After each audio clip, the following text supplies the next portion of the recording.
नमस्कार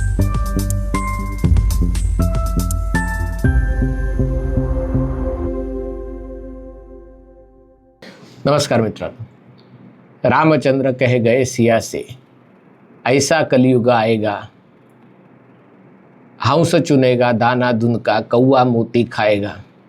कलियुगात काय होईल आणि आपल्याला काय काय बघावं लागेल हे काही सांगता येत नाही. राजकीय पक्षांमध्येही अशीच अवस्था आहे की हे कलियुग त्यांना कोणते दिवस दाखवेल त्यांचं त्यांना माहिती नाही. आज देशात अशी अवस्था आहे की विपक्ष पूर्णपणे कोलमडलेला आहे. सोमवारी इंडी आघाडीची बैठक आहे, पण या बैठकीच्या पार्श्वभूमीवर इंडी आघाडीमध्ये नेमकं कोण आहे, कोण या बैठकीला जाणार आहे, जे पक्ष जाणार आहेत त्यांचे आमदार खासदार म्हणजे त्यांचे नेते त्या पक्षासोबत आहेत का नाही, हा प्रश्न पडावा अशी अवस्था आहे. आणि असं असताना इंडी आघाडीची जी आधारवड होती त्या आधारवडांना कोणीतरी मोर्चूत घातल्यामुळे त्या आधारवडांवर पोसली जाणारी बांडगुळं आता आधारवडांना सल्ले द्यायला लागलेले. सल्ले देण्यात पूर्व किनाऱ्यावर उभे आहेत काँग्रेसचे नेते, जे साधे आमदारकीही जिंकू शकत नाहीत. ते अधीर रंजन चौधरी यांनी विधान केलेलं आहे की तृणमूल काँग्रेसनी काँग्रेसमध्ये विलीन व्हावं.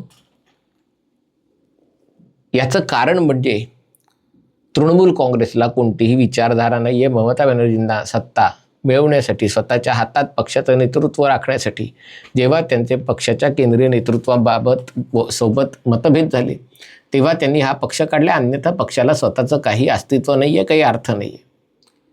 आणि आता बंगालमधल्या निवडणुकीनंतर अवघ्या महिनाभरात पक्षाचे जर 22 खासदार आणि 60 आमदार म्हणजे 2/3 आमदार आणि खासदार फुटीच्या उंबरठ्यावर असतील, जे अभिषेक बॅनर्जींचं नेतृत्व मान्य करायला नसतील, वरकरणी ते ममता बॅनर्जींचं नेतृत्व मान्य करतो असं म्हणत असले तरी आतून ते भाजपाला मिळाले असतील, तर मग ममता बॅनर्जींनी काय करावं? कायद्याची लढाई लढत बसावं, न्यायालयात खेटे घालावेत, निवडणूक आयोगात जावं, का आपला पक्ष सरळ काँग्रेसमध्ये विलीन करून टाकावा? असाच सल्ला देशाच्या पश्चिम किनाऱ्यावर संजय राऊतांनी त्यांचे आधारवड असलेल्या शरद पवारांनी दिलेलं आहे की बस झालं, आता पक्ष काँग्रेसमध्ये विलीन करून टाका. अर्थात त्यांनी तो सत्ता ममता बॅनर्जींनाही सल्ला दिलेला आहे की देशात आता वेगळी वेळ आलेली आहे, भाजपाला पराभूत करायचं, सगळ्यांनी एकत्र येण्याची गरज आहे. आणि एकत्र यायचं तर विचारधारा वगैरे सगळ्या गोष्टी सोडून जो कोणी भाजपाच्या विरोधात आहे त्या सगळ्यांनी एकत्र येऊन एकत्र निवडणूक लढलं पाहिजे. आणि एकत्र निवडणूक लढायची तर काँग्रेस हा त्यातला जुना पक्ष असल्यामुळे, मोठा पक्ष असल्यामुळे, 100 जागा असलेला पक्ष असल्यामुळे त्या सगळ्यांनी, जे काँग्रेसचे एकेकाळचे अवतार आहेत, काँग्रेसची अपत्य आहेत, त्या सगळ्यांनी काँग्रेसमध्ये विलीन होऊन काँग्रेस पक्षाला ताकद देणं आज गरजेचं आहे. म्हणजे आज माझं तुझं विचार करण्याची वेळ नाही आहे.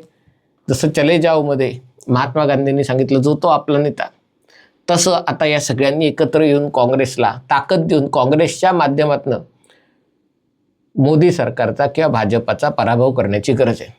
आता या सगळ्यांमध्ये गंमत म्हणजे संजय राऊत स्वतःच्याच पक्षाला टाकायला विसरले. संजय राऊत ओरिजिनल शिवसैनिक नसल्यामुळे त्यांना बहुधा ही गोष्ट लक्षात आली नसेल की खरं शिवसेना ही देखील काँग्रेसची पैदाईस आहे. अर्थात त्याला कोणी असं म्हणू शकणार नाही की काँग्रेसनी शिवसेनेला जन्म दिला, पण शिवसेना एक मराठी माणसाच्या न्याय आंदोलनासाठी, न्याय हक्कांसाठी आंदोलन करणारी एक संघटना, ते एक राजकीय पक्ष, हा जो प्रवास झाला तो काँग्रेसच्या मदतीशिवाय होऊ शकला नसता. त्या काळात उगाचच नाही शिवसेनेला वसंत सेना म्हणायचे, कारण वसंत सेना म्हणजे एका कालिदासाच्या नाटकातली गणिका आहे, वारवनिता आहे, वेश्या आहे. पण महाराष्ट्राच्या संदर्भात वसंत सेना हे नाव वसंतराव नाईकांच्या पाठिंब्यामुळे चालू असलेली, की त्या पाठिंब्यावर पोषित असलेली शिवसेना, म्हणून त्याला वसंत सेना अशी खिल्ली शिवसेनेचे विरोधक तेव्हा उडवायचे. कारण वसंतराव नाईक महाराष्ट्राचे मुख्यमंत्री होते आणि त्यांच्या पाठिंब्यावर शिवसेना चालू होती. आता शिवसेनेचे 2 तुकडे झाल्यामुळे आणि त्यातले बरेचसे आमदार खासदार भाजपाच्या सोबत आल्यामुळे यातली वसंत सेना, खरी वसंत सेना कोणतीही, उबाठा सेना का शिवसेना, हा प्रश्न विचारला तर त्याचं उत्तर देणं खूप सोपं नाही आहे, गुंतागुंतीचं आहे. पण तरी देखील संजय राऊत ज्या वारशाचा मुद्दा मांडत आहेत, तो वारशाचा मुद्दा जर धरला तर ही वसंत सेना पद हे उबाठा सेनेला जास्त जाऊ शकतं. त्यामुळे जर इतर कोणी काँग्रेसमध्ये विलीन होण्याचा विचार जर पुढे ढकलायचा असेल तर आधी स्वतःचा पक्ष म्हणजे उबाठा सेना काँग्रेसमध्ये विलीन करण्याचा विचार करायला हवा. तो अशासाठी करायला हवा कारण आज संजय राऊतांचं जे जी मुलाखत होती साहिल जोशींची, ती पूर्णपणे लोकासांगे ब्रह्मज्ञान, आपण कोरडे पाषाण. त्यांना विचारलं की जे तृणमूल काँग्रेस आणि या सगळ्यांनी जर काँग्रेसमध्ये जायला हवं तर मग शिवसेनेचं काय, ते 2 गट आहेत, त्यांनी एकत्र यायला नको का, म्हणजे उबाठा सेनेने शिवसेनेत जायला नको का. तर तिथे त्यांचं म्हणणं आहे की आमची शिवसेना ओरिजिनल आहे, कारण शिवसेना म्हणजे ठाकरे, तृणमूल म्हणजे बॅनर्जी, असं सगळीकडे समीकरण असल्यामुळे समाजवादी पार्टी म्हणजे यादव किंवा RJD म्हणजे पुन्हा यादव, त्यामुळे हेच आडनावं ज्यांच्याकडे आहेत त्यांचाच पक्ष असल्यामुळे आता एकनाथ शिंदेनी वगैरे माफी मागून की चूक झाली, आम्हाला माफ करा असं म्हणत उद्धव ठाकरेंच्या छोट्याशा पक्षामध्ये सहभागी व्हावं आणि आम्ही पण मग झालं गेलं माफ करून, म्हणजे आम्ही माफ करणार, आम्ही मोठे, आम्ही ठरवणार, असा त्यांनी एक उपाय सुचवला. म्हणजे याच्यात विरोधाभास नाही आहे का, की चूक झाली ती एकनाथ शिंदेची, चूक झाली ती केसरकरांची, चूक झाली ती उदय सामंतांची, चूक झाली ती इतर सहकारी प्रताप सरनाईक असतील, बरीच मोठी यादी. पण शरद पवारांची मात्र चूक झाली नाही, कारण त्यांनीही काँग्रेस सोडली होती, एकदा नाही 2दा सोडली होती. पण एकनाथ शिंदेनी केली ती गद्दारी, शरद पवारांनी दाखवला तो कणा, स्वाभिमान, ममता बॅनर्जींनी दाखवला तो स्वाभिमान. आणि त्यामुळे गोष्ट एकच असली तरी दोघांसाठी 2 वेगवेगळे नियम आहेत. आदिर रंजन चौधरींचं तर म्हणणं स्पष्ट आहे की तृणमूल काँग्रेस हे ममतांनी सत्ता स्थापन करण्यासाठी पक्ष स्थापन केला होता. सत्ता स्थापन करण्यापलीकडे त्यांना काही विचारधारा नव्हती, कम्युनिस्टांचीच विचारधारा त्यांनी त्याच वेगळ्या प्रकारे थोडीशी चालवली. आणि आता त्यामुळे जर सत्ता स्थापनेनंतर, भाजपच्या सत्ता स्थापनेनंतर अवघ्या महिनाभरात तृणमूलचे जर 2/3 आमदार खासदार जर सोबत जात असतील तर it's high time that Trinamool काँग्रेसनी पक्ष विसर्जित करून काँग्रेससोबत जाण्याचा निर्णय घ्यावा. आता हे कोण बोलतंय, तसे म्हटलं की जी बाणगुळं आधारवडांवर पोचली होती ती बाणगुळं आज आधारवडात कोणीतरी मोर्चूत घातला म्हणून त्या आधारवडालाच सल्ले देत आहेत की तुम्ही कोणत्या तरी पारंबीला लटका, काँग्रेसच्या कुठल्या तरी पारंबीला लटका, तुम्ही स्वतःहून आधारवड होण्याचा प्रयत्न करू नका. म्हणजे जे संजय राऊत आत्तापर्यंत शरद पवारांच्या सिल्वर ओक बाहेर बसलेले असायचे, शरद पवारांचं बोट पकडून ज्यांनी स्वतःचा पक्षाला मार्गदर्शन केलं, उद्धव ठाकरेंना भाजपाशी काडीमोड घेऊन काँग्रेस आणि राष्ट्रवादीसोबत जायला लावलं, ते आता त्याच शरद पवारांना काँग्रेसमध्ये विलिनीकरण करायला सांगतायत. हा खरंच एक गमतीचा भाग आहे.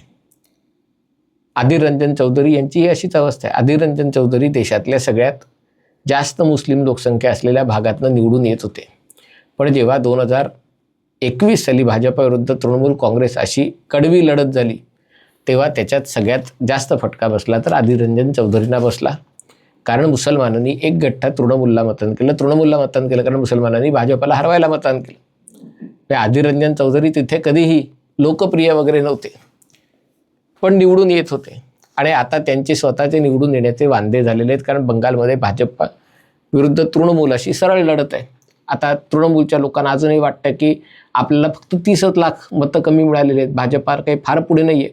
आणि त्यामुळे जरी जागा 200 विरुद्ध 80 किंवा 200 काहीतरी विरुद्ध 80 असा आकडा असला तरी आपण लक्षात घ्यायची गरज आहे की दोन्ही पक्षांमधल्या मतांमधला फरक अवघा 30 लाख आहे.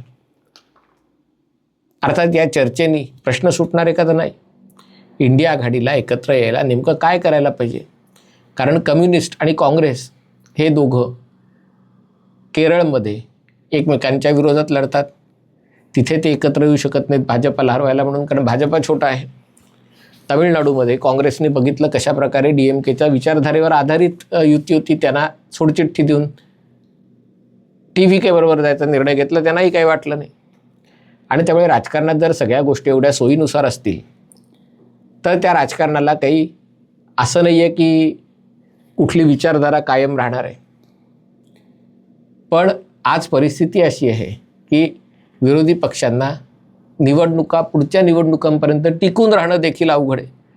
ज्या विचारधारेसाठी त्यांच्याकडे लोक आले आणि त्यांनी तिकीटं दिली आणि ते आमदार खासदार झाले, ते त्या विचारधारेला लाथ मारून पक्षाला सोडचिठ्ठी देते. आणि अशाला बोलायचा अधिकार कोणाला आहे? त्याचा स्वतःचा मतदारसंघ आहे, जो स्वतः लोकांच्यात निवडून येऊन राजकारण करतो. जो स्वतः बाणगुळ आहे तो प्रादेशिक पक्षातल्या आधारवडांना अशा प्रकारचे सल्ले देतोय. हा केवळ काळाचा महिमा आहे. हा व्हिडिओ आपल्याला आवडला असेल तर कृपया लाईक करा, शेअर करा आणि चॅनल सबस्क्राईब करण्याची विनंती आहे. तुर्तास इथेच थांबतो. पाहत रहा MH48.